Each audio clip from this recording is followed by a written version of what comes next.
اپنی جہالت کی وجہ سے کسی ہاتھ کھولنے والے کو اعتراض ہو کہ فلاں بندہ ہاتھ باندھ کے نماز کیوں پڑھتا ہے، تو اس میں اس کا کیا قصور ہے؟ وہ یہاں بھی ہاتھ باندھ کے پڑھتا ہے، پاکستان میں بھی ہاتھ باندھ کے پڑھتا ہے، مکے میں بھی ہاتھ باندھ کے پڑھتا ہے۔ جو ہاتھ کھول کے پڑھتا ہے وہ یہاں بھی ہاتھ کھول کے پڑھتا ہے، پاکستان میں بھی ہاتھ کھول کے پڑھتا ہے۔ نہ باندھنے والے نے اپنی مرضی سے باندھے، نہ کھولنے والے نے اپنی مرضی سے ہاتھ کھولے۔ اسے اس کے امام نے کہا ہے کہ ہاتھ باندھ لے، اسے اس کے امام نے کہا ہے کہ ہاتھ کھول لے۔ اب یہ بحث فضول ہوگی کہ باندھنا ٹھیک ہے کہ کھولنا ٹھیک ہے، یہ پتا کرو کہ امام کس کا ٹھیک ہے۔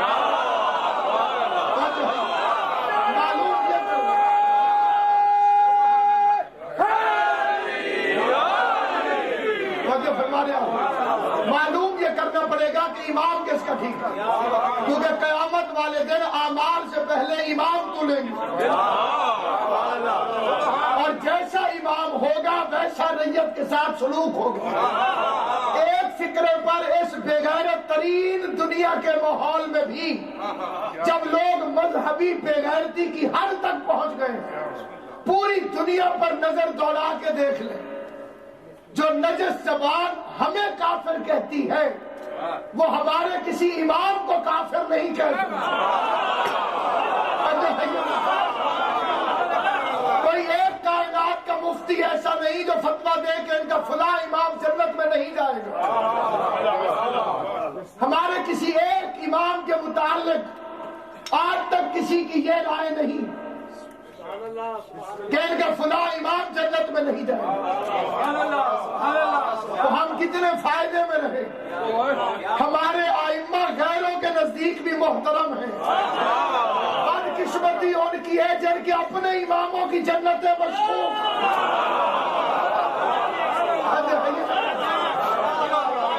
اس لیے کہ جو بندوں کے بنائے ہوئے ہو وہ اور ہوتے ہیں، جو اللہ کا بنایا ہوا ہو وہ اور ہوتے ہیں۔ یہ عہدہ امامت خدا کی طرف سے، اور یہ عام عہدہ نہیں۔ یہ پوری دنیا میں یہ جتنے اختلافات ہیں، میں قبلہ و کعبہ کی موجودگی میں یہ فکر عرض کر رہا ہوں، باقی ہر اختلاف میں کہیں نہ کہیں آپس میں ملتے جلتے ہوئے نظر آ جائیں گے۔ ایک ہی عقیدہ ہے جو ہمیں ساری دنیا سے علیحدہ کرتا ہے، اور اس کا نام ہے امامت۔ اور یہ عہدہ امامت قرآن میں ہے۔ ابراہیم نے فرمایا تھا میری ذریت میں بھی امام بنا، اللہ نے وعدہ کیا میں نے تیری دعا قبول کی۔ ابراہیم نے اپنی ذریت کے لیے دو چیزیں مانگی، ایک نبوت، ایک امامت۔ ہم ختم نبوت کی آیت دکھاتے ہیں، پوری دنیا جرت کر کے ختم امامت کی کوئی آیت دکھاؤ۔ کائنات میں کوئی دکھائے کہ امامت بھی ختم ہو گئی، کیونکہ امام کا کام ہے پیغمبر کے لائے ہوئے دین کی حفاظت کرنا اور نبی کی مرضی کے مطابق اس کی تشریح کرنا۔ اس لیے جو خدا نبی بناتا ہے وہی امام بناتا ہے، اور لفظ امام ہے الف میم الف میم، امام۔ اللہ کے دو الف اور محمد کے دو میم اکٹھے ہوں تو ایک امام بنتا ہے۔ سلامت و آباد۔ اللہ کے دو الف اور محمد کے دو میم اکٹھے ہوں پھر کائنات میں امام بنتا ہے۔ اور اللہ تبارک و تعالیٰ نے اماموں کی تعداد رکھی 12، یہ نہ 11 ہو سکتی ہے نہ 13۔ جو حق والے ہیں وہ 12 ہیں، ان کے علاوہ کوئی کسی کو اپنی مرضی سے امام کہے تو جو اس کا ذاتی فعل ہے۔ کہنے والے کو بھی شرم آنی چاہیے، کہلوانے والے کو بھی شرم آنی چاہیے۔ شیعت کی امامت اور ہے، اہل سنت کی امامت اور۔ ہمارے اہل سنت بھائیوں کے ہاں تو جمعرات کی روٹیاں مانگنے والا بھی امام ہے۔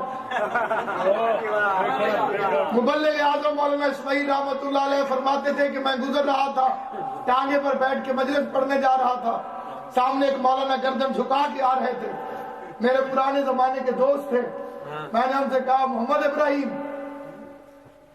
کیوں پریشان؟ انہوں نے کہا گاؤں والوں نے مجھے امامت سے نکال دیا۔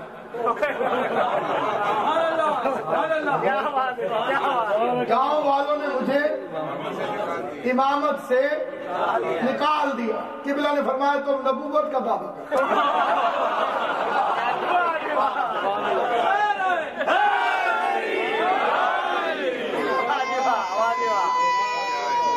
بسم اللہ۔ فصلانے والے امام اور ہیں، بلا فصل امام اور، الیکشن سے بننے والے اور ہیں، خدا کی طرف سے بننے والے اور۔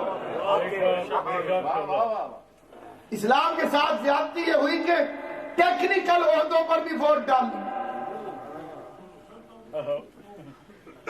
جہاں کوالیفیکیشن دیکھنی چاہیے تھی، جہاں یہ دیکھنا چاہیے تھا کہ یہ بندہ کوالیفائڈ ہے کہ نہیں۔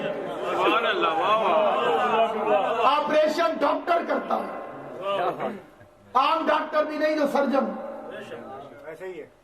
اور میں یہاں ووٹ ڈال دوں کہ جس سے زیادہ ووٹ پڑے،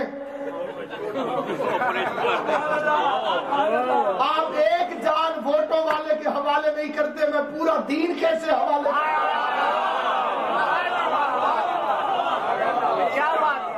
گاڑی وہ چلائے گا جسے ڈرائیونگ آتی ہے۔ ایسا نہیں ہے کہ اسٹیئرنگ والی سیٹ خالی دیکھ کر سواریوں میں ووٹ ڈالے جائیں کہ جسے زیادہ ووٹ پڑے وہ آ کر چلائے۔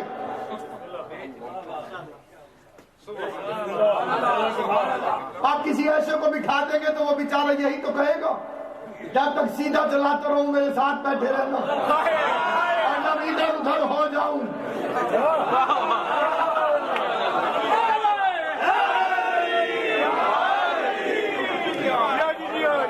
آپ کے ملک میں پھر بھی قانون کی حکمرانی ہے، سادی دوائی بھی نسخے کے بغیر نہیں ملتی، لیکن پاکستان میں حالات جیسے بھی ہوں، میں اپنے ملک کی مثال دے دیتا ہوں، بندے جائیں دوائی لینے، جو دوائی لینے جائے گا وہ مریض ہوگا، پیشنٹ ہوگا، آگے جائے تو ڈاکٹر کی چیئر خالی ہے،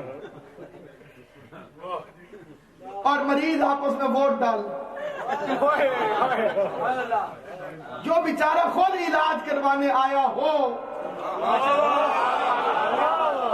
اور ہو بھی 40 سال کا پرانا پیشنٹ، دائمی مریض، اتنا بڑا مریض کہ اسے ڈاکٹر 3 دن پہلے ہی کہہ چکا ہو تو ٹھیک نہیں ہوا، بیماری تیرے دل میں چیونٹی کی چال ہے۔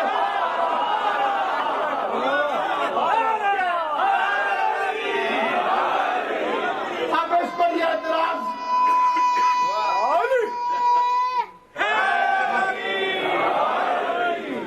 ایک اعتراض ہو سکتا ہے کہ اس بیچارے کا قصور تو نہیں ہے، ایڈمٹ تو ہو گیا تھا، داخل ہونے کے بعد ذمہ داری تو ڈاکٹر کی، سب کو چھوڑ چھاڑ کے یہ داخل تو ہو گئے تھے، پھر حضوری نے ٹھیک کرتے۔